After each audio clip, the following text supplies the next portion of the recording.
Buenos días, Carlos, Juan Carlos, a Joe y a todas las personas que nos están escuchando. Y el comoderador Juan Carlos Martínez Cruzado. Buenos días, Juan Carlos. Buenos días, Carlos. Buenos días, Gabriel. Buenos días a todos los radioescuchas. El objetivo del programa Voces de la Soberanía es educar al pueblo sobre la valía y los beneficios de la soberanía para Puerto Rico. Tenemos varios anuncios en la mañana de hoy. El primero de ellos sobre nuestra dirección electrónica, voces.soberania@gmail.com. voces.soberania@gmail.com. A esa dirección nos puede mandar sus comentarios, sus preguntas, sus sugerencias, sus críticas, y también recibimos felicitaciones, las cuales todas ellas las agradecemos, y no les prestamos inmediata atención en el programa, pero ciertamente en programas subsiguientes hacemos algo al respecto de estos comentarios. El segundo anuncio es sobre una actividad que tendrá lugar en el día de hoy, aquí en Mayagüez. Gabriel, tú eres el que tienes los detalles. Sí, eso comienza el día de hoy y hay otras actividades relacionadas el día de mañana. Es un homenaje a Mon Rivera, el famoso músico cantante de Mayagüez. Tiene por título la actividad de Mayagüez le canta a Mon Rivera y es este sábado, hoy, a las 12 comienza la actividad, el homenaje, en el cementerio nuevo municipal que hay cerca del centro comercial en la avenida Corazón. Este cementerio es donde descansan los restos de este gran músico mayagüezano. Y a las 12, ahorita, ya va a haber esa actividad allí. Luego a las 3 de la tarde, en el solar de Lea Patria, que es como le dicen a un espacio habilitado por la comunidad Dulce el Labio, en la calle Chagüe, número 218. Van a estar hablando Robin Monte, Edwin Albini, José Guillermo Malavé. Y a las 7 de la noche en la placita de los pleneros va a haber música en vivo con el trío del son, esto en Dulce el Labio en Mayagüez. El domingo, mañana, desde la 1, en la placita habrá música digital y visuales, y a las 4 de la tarde música en vivo, con Joe Hernández y su orquesta Puerto Rico es Salsa, interpretando los clásicos de Mon Rivera. O sea que hoy y mañana se está haciendo esta celebración de la memoria y la música de Mon Rivera en Mayagüez, comenzando a mediodía de hoy en el cementerio, pero luego van a hacer actos principalmente musicales y conmemorativos en estos lugares de Dulce Labio. En el barrio Dulces Labios, aquí en Mayagüez. Y hablando de músicos, pero este es uno que está vivito y coleando. Tenemos aquí un trompetista con nosotros. Tenemos al doctor José Israel Alameda. Buenos días, José Israel. Sí, buenos días a todos. Saludos. Un gran placer estar aquí y gran placer que el día de hoy se celebre 100 años bueno, serían 101 porque él nació hace un año para, ¿verdad? En el 34. Pero sea como sea, se celebra la memoria de un gran ilustre músico que era pelotero también, jugó béisbol con los indios de Mayagüez en aquel entonces y era muy habilidoso para todo lo que tenía que ver con música y ese tipo de cosas. Él era trompetista también, ¿no? No, él fue trombonista. Trombonista. Trombón, sí. Pero tenía mucha habilidad para todo. Recuerdo una anécdota donde se le dio un homenaje a la música mayagüezana. Yo participé como parte de los músicos y recuerdo que casi siempre marcó el número, ¿verdad? Y entonces dijo, paró ahí, dice, en la párrafo tal, vamos ahí. y todo el mundo se mira y cómo sabe que es ahí, dice, es que ahí todo el mundo se equivoca. Él dijo, ahí que todo el mundo se pasa. Es así, para. Así que él tenía una habilidad. habilidad y una memoria muy buena para las partituras musicales, en donde era que las personas sonaban bien y donde metían la pata de vez en cuando. Exactamente. Así que tú eres un músico bastante ilustrado, porque sabía leer la música escrita, sabía y la tenía memorizada para diferentes canciones y tonadas y demás. Él era una persona que yo creo que, como yo he encontrado muchas personas que tienen una habilidad, digamos, entre comillas, natural, ¿verdad? Para la música o para entender un instrumento. Es como estaba viendo, como en el béisbol, Javier Baez, ¿verdad? Es un pelotero, pero él tiene una habilidad sobrenatural para jugar cualquier cosa. Pues hay un plus que siempre tiene a un ser humano para cualquier tipo de actividad que lo hace ser un poquito más arriba. Es como una plusvalía, si lo vamos a ver así en términos que ser económicos. para decir eso. Sí, es algo que tú tienes que está por encima de la habilidad natural. Si tú estudias música, pues ya tú coges las clases de solfeo, las clases de teoría musical, pero hay gente que tiene una habilidad por encima de eso, ¿verdad? Y eso es lo que yo me refiero, ¿verdad? Y él era de pueblo, que eso era lo importante, de pueblo. Bueno, tenemos en el día de hoy, y Gabriel siempre me acusa con razones suficientes, de mis ambiciones sobre lo que podemos trabajar y tratar en el programa. Pero tenemos varios temas. El uno es algo que yo llamo índice de satisfacción ciudadana, y tuve un economista que me preguntó qué cosa es eso. No les digo la palabra que me dijo, pero y yo le mencioné algo como lo siguiente: si en economía lo único que hiciéramos fuera mirar el Producto Bruto Nacional o lo que es el producto de dinero generado en el país, o lo que fueren índices de la riqueza o del llamado salario, ingreso de salario promedio, pues estaríamos dándole peso únicamente a la generación de dinero por personas que ciertamente en sus actividades del día a día pues generan mucho dinero. Pero la mayor parte de nosotros somos trabajadores, como decía Alameda hace 10 segundos atrás, somos personas de pueblo que trabajamos, pagamos nuestros impuestos, recibimos servicios privados y públicos, y en ese sentido nosotros somos miembros de la sociedad. Y hay ciertamente una necesidad de documentar en qué medida como ciudadanos recibimos servicios, recibimos beneficios de esta vida en una comunidad, en una sociedad que tiene cierta organización. Creo que a eso le llaman que tiene gobierno. Y es allí donde viene, a mi juicio, según lo poquito que pude aprender en un par de charlas anteriores, la necesidad de definir unos índices que nos ayuden a ver cómo los desarrollos económicos en un país benefician a los ciudadanos, no maltratan lo que es la naturaleza del país, producen bienestar para el país. Así que aquí hay una gran cantidad de posibles índices, y claro, los economistas que han hecho de este asunto un detalle de mucho estudio saben algo de esto. Así que el primero de nuestros temas es precisamente sobre esto que yo llamo índices de satisfacción ciudadana, pero en realidad no hay ningún índice que sea de satisfacción ciudadana, según me corrigieron.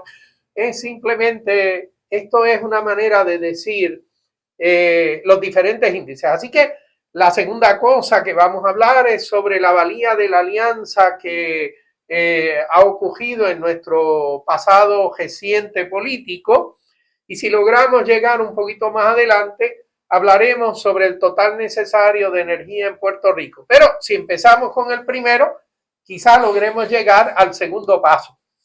Sí. Vayamos entonces aquí con el doctor Alameda sobre estos índices de medición económica. Ok, cuando Pavón me escribe que vamos a discutir hoy sobre el índice de activación individual, yo rápido lo llamé y dije, mira, oye, ¿qué es eso? No dije, no voy a decir la palabra. No, él no dijo la palabra, no dijo la palabra. Yo no dije. Yo me la imaginé, pero él no la dijo. Entonces él me explicó que a base de lo que yo le había enviado una información, entonces ya yo capturé la idea. ¿Cuál es la razón de ser de la economía? La economía, vamos a empezar con lo que es la etimología de la palabra. La etimología es el origen, ¿verdad?, de por qué se deriva la palabra. Eco viene de la palabra medio ambiente, lo que nos rodea. Y nomía de administración. Recordemos que la ecología, todas las palabras que terminan en logía, biología, psicología, significa estudio de biología, estudio de los seres vivos, ¿ves? Psicología, estudio de la sociedad. Y la economía es, economía viene de administración, eco de medio ambiente. El mismo prefijo que tiene eco significa medio ambiente, es la ecología, que es el estudio del medio ambiente. Si la ecología estudia el medio ambiente, la economía dice cómo los seres humanos han generado toda una serie de modelos, teorías, para administrar el medio ambiente. Entonces, la base fundamental es cómo medimos eso.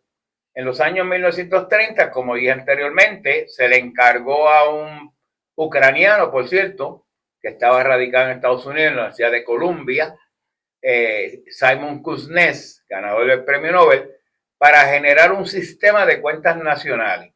Claro, hay que reconocer que Kuznets se basó también en muchas teorías y modelos de rusos como Vasily Leontiev, también ganador del premio Nobel, y también sobre el británico Sir Richard Stone, que desarrollaron y afinaron lo que se llama el sistema de cuentas nacionales. ¿Qué es ese sistema de cuentas nacionales? Bueno, ustedes han oído hablar del Producto Interno Bruto, el PIB, el Producto Nacional Bruto, el ingreso bruto. Pues esas son medidas de valor monetario que se asignan a la producción que realiza un país. La producción que realiza un país es el valor monetario de todos los bienes y servicios que produce ese país. Quiere decir que cuando un país está próspero, pues su Producto Nacional debe aumentar, y si lo hacemos para ajustarlo al tamaño, se hace en términos del valor per cápita. Per cápita significa por persona. Usted coge el Producto Bruto, el valor monetario, lo divide entre el número de personas, y ahí le da el Producto Nacional Bruto o Producto Interno Bruto per cápita. Se ajusta a la inflación porque la inflación puede distorsionar los precios. Y en ese sentido distorsiona el valor de ese producto monetario. Así que ese valor monetario desde los años 30 comienza a, digamos, endiosificarse. Y los presidentes, los gobernadores comienzan a darle un gran valor a ese sistema de cuentas nacionales, y lo tiene, y comienzan a decir la palabra esa que lo repetían, y yo lo oía mucho en los presidentes, especialmente durante las campañas. Are we better off? ¿Estamos mejor ahora que antes? Y casi siempre, si el presidente que estaba anteriormente y tú estás en la reelección, decía, pues estamos mejor porque el Producto Bruto Nacional creció a 3.1%, a 5.1%, lo que sea. Y eso le da a la gente la amplitud y la base para fundamental de que este tipo está haciendo las cosas bien. Pero sabemos que ese Producto Nacional Bruto mide producción, pero no mide bienestar, no mide calidad de vida. ¿Y qué significa eso? Porque no mide el Producto Nacional Bruto, no mide la distribución del ingreso. ¿Qué quiere decir eso? Que tú puedes crecer el Producto Bruto significativamente, pero quien se queda con el beneficio de ese crecimiento son las clases ricas, las clases de arriba. tú puedes hacer políticas económicas como ahora mismo Donald Trump está intentando hacer, y los estudios del Center on Budget and Policy Priorities y Tax Affairs, que ya yo he leído, te dice, mira, este está haciendo un presupuesto y está haciendo unas medidas para reducir impuestos, pero es para la clase rica, para los billonarios, para los multimillonarios, pero no es necesariamente para mejorar la distribución del ingreso y la riqueza. Por lo tanto, el Producto Bruto posiblemente va a crecer, porque tú tienes una clase adinerada que va a tener más capacidad para generar de ese producto y de ese ingreso que se genera una proporción mayor. Hace como 10 años atrás, ¿tú quieres decir algo? No, era repasando y comentando. Como tú señalas, la misma palabra economía, lo que implica es la administración de nuestro entorno, ¿verdad? Del ambiente, para un propósito, para satisfacer las necesidades de la sociedad, del colectivo. Y en la medida en que las medidas, vale la redundancia, que se utilizan para decir cómo va la economía, cómo de bien estamos, nada más se enfoca en una cosa, pues se desvirtúa o influencia por ahí la perspectiva de las decisiones que no se van a estar tomando por la sociedad. Porque, por ejemplo, si la producción que se mide es solamente la producción de las industrias y la actividad financiera y cosas así, ¿qué pasa con todos los otros servicios que se proveen y toda la actividad que hay en la sociedad que beneficia a las personas? El trabajo de todas las amas de casa que no se contabiliza ni se paga, y la defensa de los recursos naturales y otras actividades que se llevan a cabo. Si no entran en el cuadro, pues entonces no se les da valor en esa discusión económica que se enfoca en lo que le interesa normalmente a los que están en el poder. Gabriel, tú lo que estás diciendo es que ese enfoque es un enfoque totalmente prejuiciado. Y me parece que esa es la línea que Alameda nos está diciendo, de que había una necesidad de medir otras cosas también. Era por allí por donde tú ibas, ¿no? Exactamente. El sistema de cuentas nacionales que se creó de los años 30 y que todavía se utiliza, y yo siempre le digo a los estudiantes cuando doy, mire, esto es lo que se utiliza y tiene usted que saberlo para poderlo enjuiciar, porque esto no mide bienestar de la gente, no mide cómo se distribuye el ingreso, porque el Producto Bruto puede crecer para los ricos, ¿verdad? Se hacen políticas para ricos, y si tú cortas bienestar, welfare, Medicare, Medicaid, sistema de cupones, que ahí dicen que gente puede trabajar, pues sí, algunos sí, otros no, pero no puedes decir que todos no pueden trabajar, que pueden trabajar. ¿Ves? Ese sistema de bienestar que se ha creado. Igualmente, tú tienes una sociedad que tiene que valorar los recursos naturales. Tienes que valorarlos porque tú vives en el medio ambiente. Tú eres parte del eco. En el medio ambiente, los seres humanos tienen una posición preeminente. Yo soy parte de este medio ambiente. Yo puedo vivir en un lugar, tener mucha riqueza, pero si el lugar está contaminado, los ríos están contaminados, yo respiro suciedad, mi bienestar de vida va a ser muy limitado a lo que una sociedad tiene y valora sus recursos naturales. A esto yo me quiero referir, por ejemplo, a sociedades como Dinamarca, Noruega, Finlandia, que le dan un alto valor a los recursos naturales. Ahora mismo, como estamos mirando la visión que tiene el presidente, y aquí mismo hay un intento por desvirtuar todo ese valor de los recursos naturales y del ambiente. El Trump comenzó a decir drill, baby, drill. ¿Ves?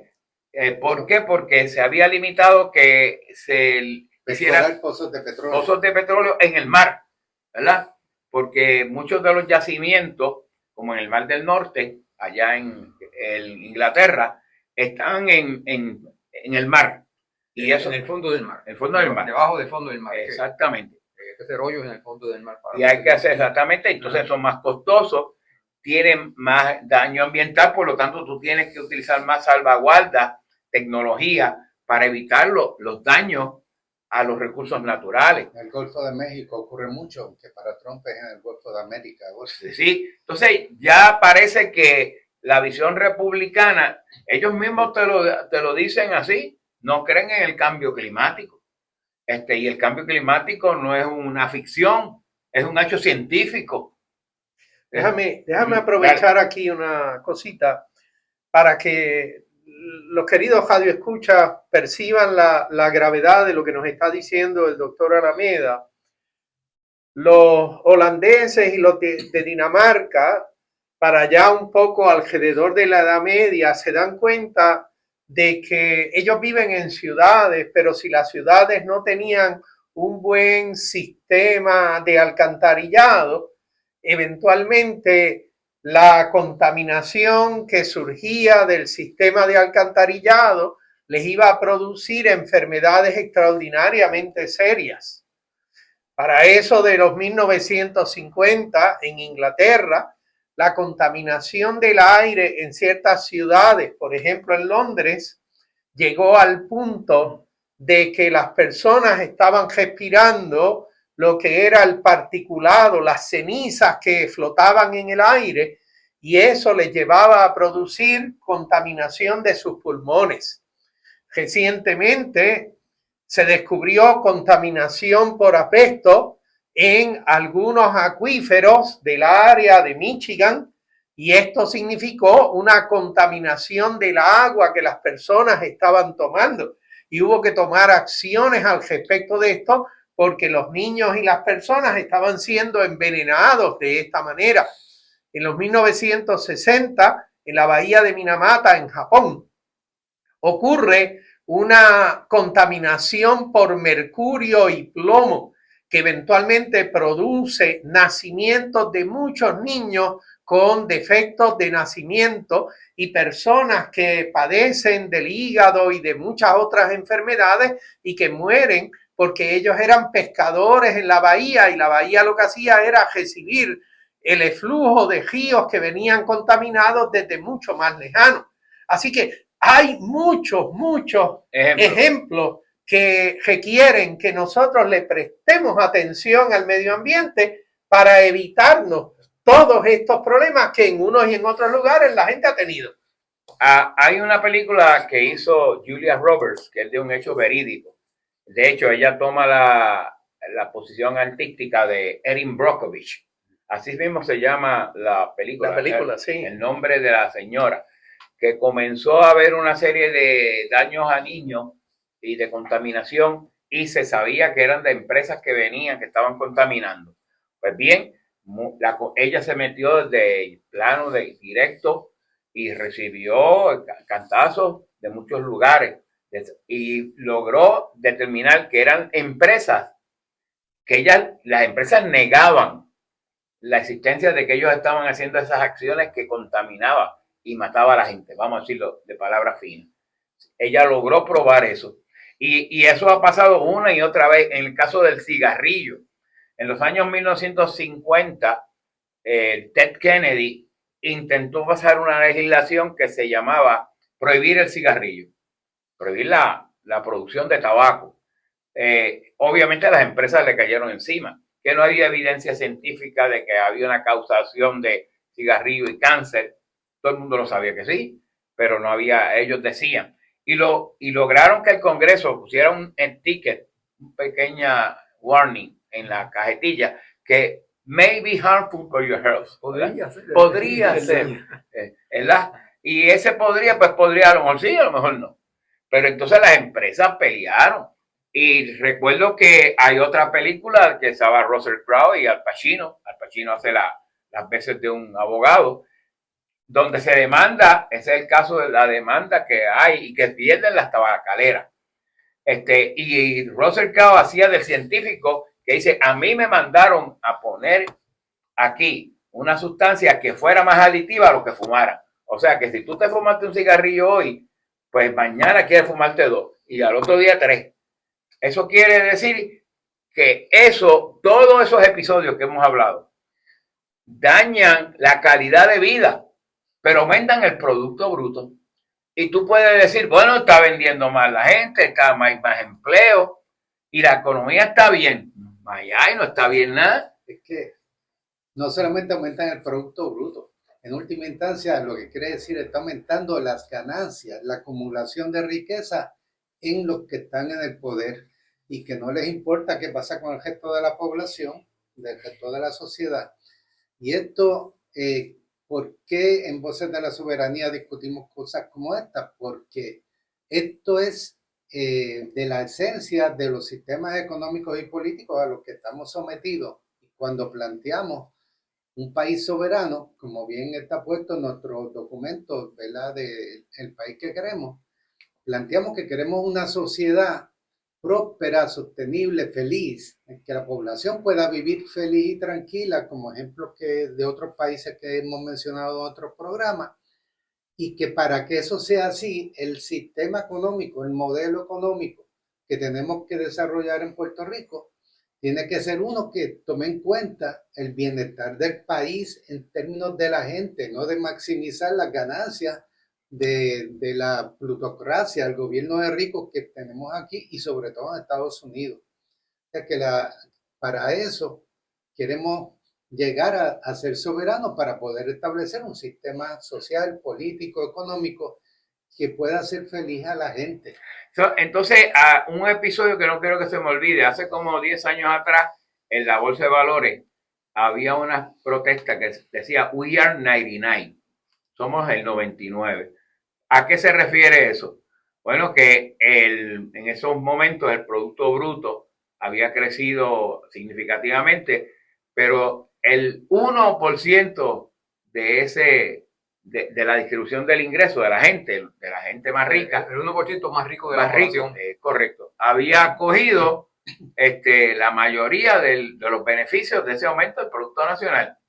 ¿Ves? Entonces, el Producto Nacional tú lo veías, que mucho aumentó, qué bueno está este país, esto es lo último del mundo. No, señor, está bueno para el 1%, el 2%, 10%, pero para el 90% están ahí comiéndose los guineos. La cáscara de los guineos, ¿no? El guineo podrido no es la cáscara del guineo.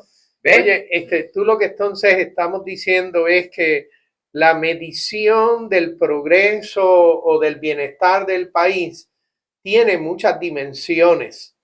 Y si yo me fijo solamente en aquella dimensión que convenientemente está calculada para resaltar el llamado Producto Interno Bruto, pues se me están quedando una gran cantidad de las personas del país que no están beneficiándose de ese crecimiento en esos índices. Así que los índices de medida tienen que ser justos para representar las diferentes dimensiones de la vida en la sociedad. Y eso es lo que se llaman esos que yo llamaba índices de satisfacción ciudadana, pero que realmente hay varios de ellos. ¿Cuáles, por ejemplo? Bueno, entonces, ya para los años 80, el Premio Nobel de Economía, James Tobin, y otro que ganó Premio Nobel de Economía, por cierto, el cambio climático, William Nordhaus, de la Universidad de Yale, ambos de la Universidad de Yale, desarrollaron una métrica que se llamó NEW, N-E-W, Net Economic Welfare. Y entonces ellos comenzaron a decir, mira, vamos a medir Producto Bruto de esa manera.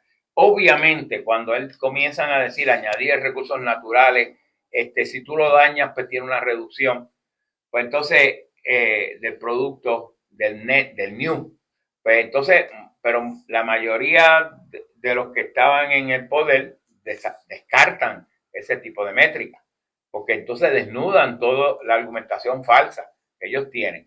Y ahí entonces, después de estos dos caballeros comenzar con esa métrica, comienza también Herman Daly, de la Universidad de Luisiana, y otros más economistas a crear cuentas, las cuentas verdes de las Naciones Unidas, desarrollar el índice de bienestar humano, que lo utiliza el United Nations Development Programming, igualmente el índice de bienestar económico y sostenibilidad, que se llama Index of Welfare and Economic Sustainability.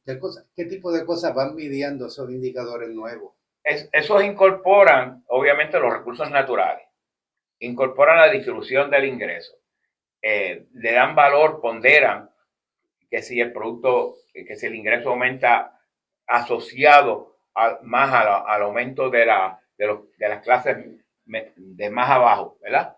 De los menos privilegiados. Si cuando se hace esas nuevas métricas, el caso por ejemplo, yo recuerdo del crimen.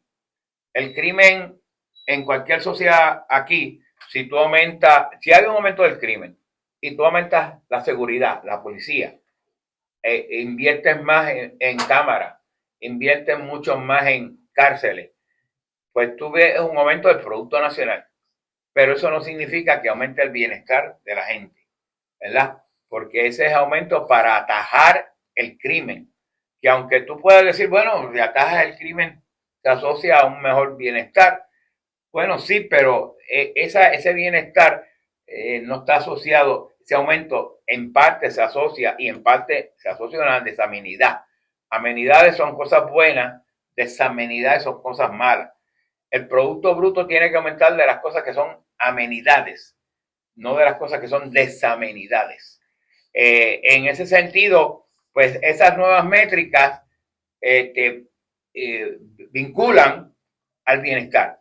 Yo, para ir ya terminando con mi presentación aquí, no quiero seguir más, conjuntamente con la profesora Ivonne Díaz Rodríguez, esta es una profesora que es especialista en recursos naturales, hicimos un estudio, un libro que se llama el Índice de Bienestar Económico IBES, Índice de Bienestar Económico y Sostenibilidad para Puerto Rico, siguiendo las métricas de los índices que presentaron el de Herman Daly de la Universidad de Luisiana. Seguimos la metodología y logramos hacer esto. Sorpresa, que no es sorpresa. Mientras el Producto Nacional Bruto aumentaba a una tasa de 3%, en un momento dado el índice de bienestar económico de nosotros en los 80 comienza a reducirse. No importa si está la reforma, no importa si está Rosselló, no importa quién esté, el problema es cómo tú enfocas el desarrollo. Cógete el caso ahora mismo, ¿verdad? Cómo tú enfocas el desarrollo, si tú quieres validar la zona marítimo terrestre, como que tú puedes privatizarla. Tú puedes comprar como comprar un terreno, que es lógico que tú puedas comprar un terreno, de acuerdo con las necesidades y con la política del Estado. Pero ¿cómo tú vas a comprar un pedazo de mar? Y validar eso. ¿Cómo tú vas a contaminar y validas eso? ¿Cómo Donald Trump va a eliminar métricas de cambio climático? Y lo lindo es que él no solo lo cree, es que todo el mundo tiene que creerlo.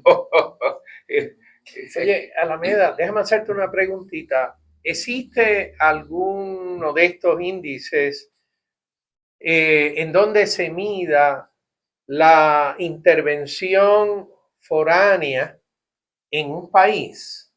O sea, por ejemplo, Puerto Rico es una colonia.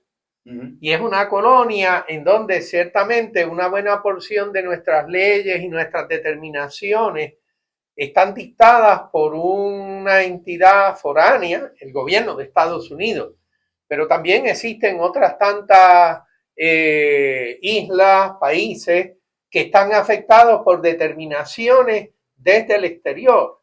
¿Existe algún índice que haya tratado de medir ese asunto de en qué medida las intervenciones foráneas afectan positiva o negativamente el bienestar de los ciudadanos de un país?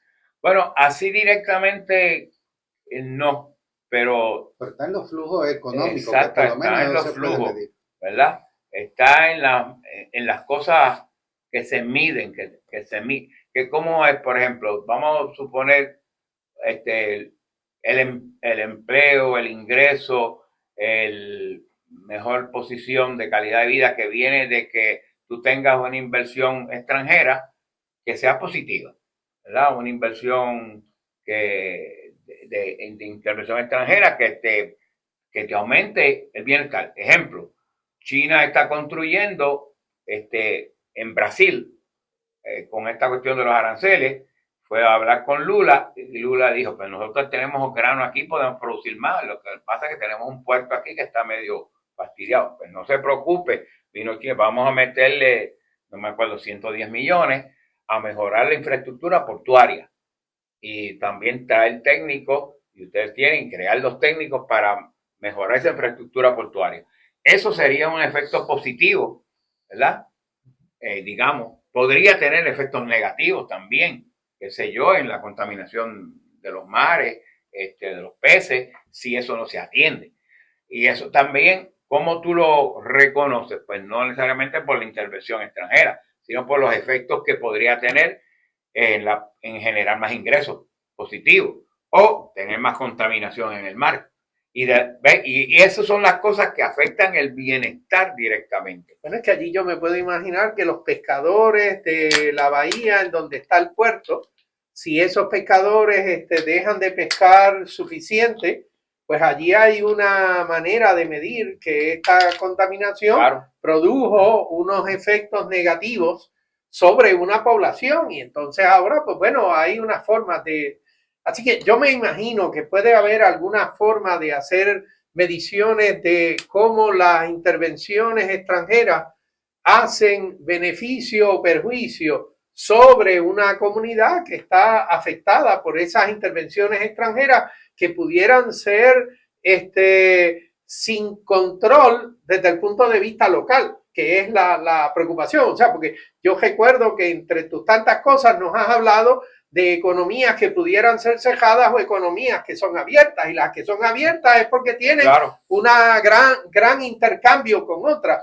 Pero Carlos, tú estás mencionando dos cosas que creo que hay que tomar en cuenta en Puerto Rico en estas discusiones. Una que siempre han señalado los economistas aquí, lo de la apertura de la economía de Puerto Rico en el sentido de todo lo que comercia con Estados Unidos.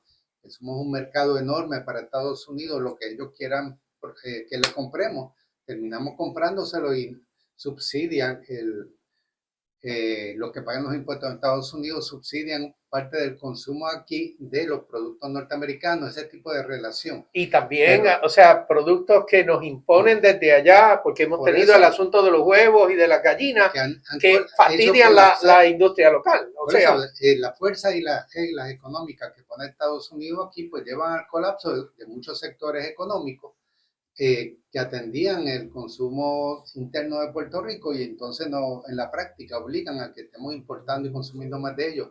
Pero hay otra cosa, otra cara de eso, que Alameda de hecho también hizo un estudio, el único que se ha hecho sobre eso, que es por el hecho mismo de que seamos una colonia de Estados Unidos, que desde que llegaron a Cañonazo Limpio en el 1898, al monopolizar, al capturar nuestra geografía, nuestra ubicación económica, nuestra ubicación geográfica, que tiene una importancia económica tremenda, y nuestra población y nuestra capacidad productiva como población. Todo eso tiene un valor que ha sido apropiado por otra economía, por otro sistema político. Y eso creo que lo llegaste a calcular en un saco de trillones de dólares, ¿verdad? Sí, porque el problema es que una cosa que tiene Puerto Rico de valor es su posición estratégica. Por eso es que tú veías todos los imperios, España quería a Puerto Rico, y venían los ingleses y querían quedarse con Puerto Rico. Holandeses. Bueno, aquí en San Germán había ruinas de ubicaciones inglesas que vinieron aquí, se quedaron, intentaron quedarse. Y Puerto Rico ha tenido ese valor estratégico, es una ventaja que tiene Puerto Rico. Y lo que hizo Estados Unidos fue un takeover, ¿verdad? Es como si yo le digo, yo tengo este celular y a viene y me lo quita, ¿verdad? Y él dice, yo voy a ser bueno contigo, me dice Pavón. Cada vez que tú quieras llamar, tú me lo dices. Y yo te digo a quién tú llamas o no. Eso fue lo que hizo Estados Unidos. cogió a Puerto Rico. Y yo te digo a quién tú llamas o no. Pues, Vaya gentileza. vaya gentileza, y ya, oye, pero es que... No tan solo me quedé con el teléfono, sino que ahora te lo presto y yo decido a quién tú llamas. Exactamente. No puedes llamar a la policía para decir que yo te quité el teléfono, ¿eh? No, O sea, que quiere decir que se quedaron con nuestra economía. Entonces, cuando nos dan por fin unos chavos, nos dicen, ¿para qué son esos dineros? Exactamente. Todo el tiempo. Y entonces nos hacen creer que son buenos. Y la gente se cree que eso es una gran benevolencia de ese imperio. No, señor. Es que te quitó lo más importante tuyo, que es la base económica de Puerto Rico, es su posición estratégica. De hecho, Fomento Económico vende a Puerto Rico y dice, Puerto Rico está localizado en un punto estratégico importante. ¿Ves? Porque está en el medio de las Américas, de la sur, del norte y la que va para Europa. Y eso es un gran valor estratégico. ¿Por qué tenía la visión de tener un puerto de transporte en el sur? Precisamente porque permitía esa posición estratégica de Puerto Rico. Si descubren minerales o algo, si hay, pues ¿de dónde van a ser? No, eso pertenece. Entonces, pues, siempre tienes una limitación. Entonces, cuando tú calculas el valor de esa estrategia, valor estratégico a base de su producto nacional, ¿verdad? Ingreso interno, como yo pude calcularlo, y lo hace pues desde 1898 hasta el presente. ¿Cuántos años van? 125, 127 años. Sí. Pues 125 multiplicado por ¿cuántas veces? Por 1.000.000. Te hacen un saco de chavo. Por eso es que la gente me decía, pero eso es demasiado alto. Pero no solo eso, es que tú tienes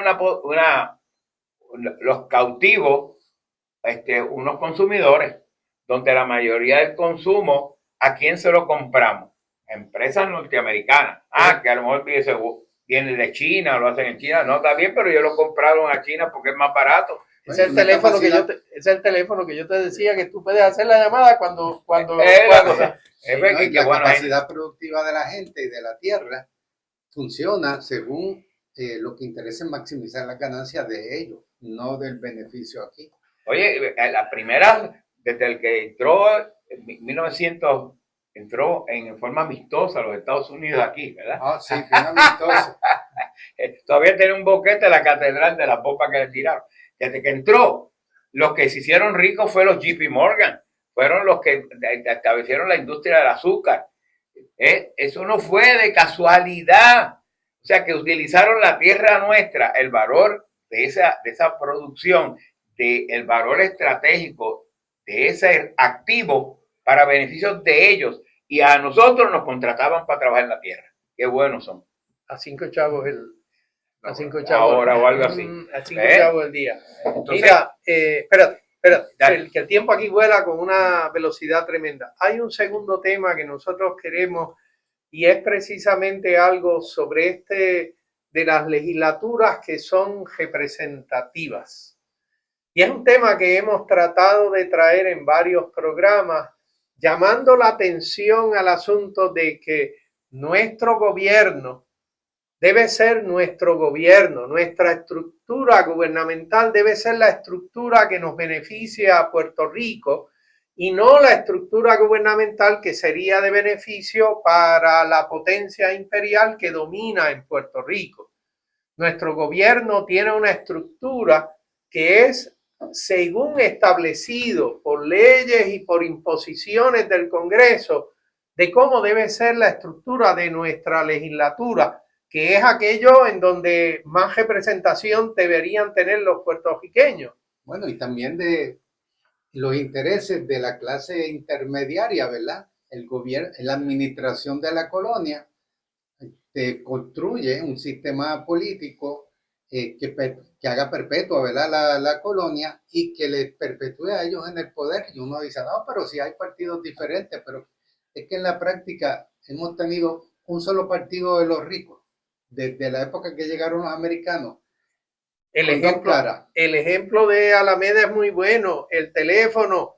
yo te lo quito y ahora te digo a quién tú puedes llamar y cuándo puedes llamar. Yo creo que ese es un... No, y lo pago yo. No lo pagas tú. Sí, lo pagas tú también. Porque la Junta de Control Fiscal, pues esa la paga. Esa la paga el pueblo de Puerto ellos. Rico. No la A pesar pagan. de que ellos hicieron la ley. Ellos hicieron la ley y le ponen facultades a esa cosa. Así que Juan Carlos ha estado estudiando de distintos países en donde este asunto es distinto de para nosotros. Así que, ¿cuál es el próximo que nos vas a presentar, Juan Carlos, de estos países que tienen unas legislaturas distintas a la nuestra? Bueno, yo me puse a mirar la cosa a un nivel más global. Sabes que en los programas recientes hemos hablado del índice de democracia y que se han identificado unos 25 países donde la revista The Economist los identificó como democracias exitosas. Igualmente identificó 43 países que tenían democracia fallida. Y entonces me hice la pregunta de cuántos de ellos tendrían una legislatura, unas asambleas nacionales, unos parlamentos que serían elegidos de forma representativa, similar a lo que ya hemos discutido en Uruguay y de Costa Rica, que son los dos países latinoamericanos que tienen democracia que han sido catalogadas como exitosas. Y ambos tienen sistemas muy representativos en los cuales los electores, para elegir a sus representantes en la legislatura, ya sea bicameral, como el caso de Uruguay, o unicameral, como el caso de Costa Rica, lo hacen votando por un partido. Y el partido presenta una lista de candidatos y el número de candidatos que entra de cada partido a la legislatura es proporcional al número de votos que recibe ese partido. De tal manera que los electores no están votando por candidatos, sino más bien por partido y los programas que esos partidos están presentando, programas de gobierno. Dijiste proporcional, que resulta en una composición proporcional representativa. No como aquí, si ganaron, se lo llevaron todo. Aunque haya habido un tercio de la población que votara por otro, sí. Pues eso no se refleja en absoluto en el control que tienen sí, si en Puerto Rico hubiera estado este sistema representativo, pues habríamos tenido más o menos como un 40% de los legisladores del Partido Nuevo Progresista, un 30% de la Alianza y un 20% del Partido Popular y 6% de, más o menos, ¿verdad? Eso sería si fuera representativo. Pero como no es representativo, pues tenemos lo que tenemos, que inclusive se tuvo que invocar una ley de minoría para que el número de la proporción que tuviera el Partido Nuevo Progresista no pasara de 67%. Entonces, así que eso no es representativo. Pero entonces encontré que sistemas como el nuestro, que no es representativo, son más frecuentes en las democracias fallidas que en las democracias exitosas. ¿Cómo fue? Repítete otra vez eso. Que los sistemas como los nuestros, en donde no hay una representación proporcional, son más frecuentes en las democracias fallidas que en las democracias exitosas. Y lo otro que encontré es que el número de partidos representados en las asambleas nacionales es mucho mayor en las democracias en la democracia representativa, que en la democracia donde no es representativa, como es el caso de Puerto Rico. Es decir, la gente lleva a la Asamblea Nacional a unos partidos, a un mayor número de partidos, lo cual tiene que reflejar mejor el número de visiones que existe en la población, ¿verdad? Cuando usted tiene mucho más partidos de cuáles escoger, pues eso es beneficioso para la democracia. Es más probable que usted encuentre un partido que represente mejor su manera de ver las cosas que cuando tiene solamente dos partidos. Y aquí hemos visto cómo incluso se pasan buscando cómo evitar que surjan nuevos partidos, que se mueran lo más rápido posible cuando surge cualquier partido nuevo. Sí. En promedio, cuando estamos hablando de asambleas que son representativas, en promedio cada asamblea tiene 9 partidos diferentes, o incluso gente independiente. Mientras que cuando es no representativo, como en el caso de Puerto Rico, el promedio es 4. Aquí en estos momentos tenemos 4. Exactamente. Estamos como en Que promedio. sobrevivieran las Que elecciones. sobrevivieron esta las mañana. elecciones. Bueno, hay Exactamente. 5 partidos, pero uno de ellos no entra dentro No de entra, de la Comisión Estatal de Elecciones. Eh, Sigue como partido del país, quiero decir pero que- no desaparece. Sí, quiero decir que no está en la legislatura. En No, estos sí, momentos sí, tenemos sí. solamente 4 partidos en la Sí, sí, legislatura. sí. Exacto, ¿no? Sí. Porque incluso lo que es en la Comisión Estatal de Elecciones, por lo restrictivo que es aquí, nada más entran 3, aunque 4 están inscritos. No, y Se quedó propietario fuera. ¿y cuántos son los propietarios? Bueno, los propietarios se supone que son 3, pero en la práctica es 1. Pero, Juan Carlos, este asunto de que las voces de la ciudadanía y sus preocupaciones deben tener cabida en las legislaturas, ¿es eso el norte de la organización legislativa en estos países que llaman democracias exitosas? Bueno, la democracia es cuando el pueblo manda, ¿verdad? Entonces, la democracia exitosa tiene que ser una democracia en donde todo el pueblo, y eso incluye las minorías, puedan formar parte, puedan participar en los procesos decisionales, y para eso tienen que tener representantes en las asambleas nacionales, en la legislatura. Así que la legislatura no puede estar organizada con el norte, que fue el punto que trajo Gabriel. El objetivo es el mantener el poder de 2 partidos, porque eso es el mundo norteamericano. 2 partidos controlan la vida de medio mundo allá, y eso mismo tiene que ser acá. Y 2 partidos que son las 2 caras del mismo grupo económico, ¿verdad? De la casta más poderosa que tiene ese 1% que tiene el 90% de la riqueza. Tienen 2 partidos políticos con tonalidades diferentes, tanto en Estados Unidos como aquí, que se pueden alternar o no en el poder, pero que en última instancia es un sistema político, que es una democracia fallida, por no decir un desastre. De hecho, los Estados Unidos está clasificada como una democracia fallida. Y quiero intercalar, esto es usando análisis que vienen de esta revista, The Economist, y la mayor parte de la gente podría preguntarse qué revista es esa, será como Hola o de farándula o qué. Esta es la revista de análisis económico y político de mayor prestigio en el mundo. Y esta revista hace este tipo de análisis de cuáles son los índices de felicidad en los países, Una los revista sistemas inglesa de Estados Unidos, de Inglaterra. Y esta revista tiene este prestigio porque hace los análisis profundos y que son confiables los resultados. Y ellos son los que han clasificado este pequeño grupo, relativamente pequeño grupo de democracia exitosa. 25 a nivel del mundo, 2 de ellos en Latinoamérica, que son los que presentaste ya de ejemplo. Costa Rica. Uruguay, Costa Rica, y 40 y pico que son democracias fallidas, incluyendo Estados Unidos, y ni se diga su colonia, ¿verdad?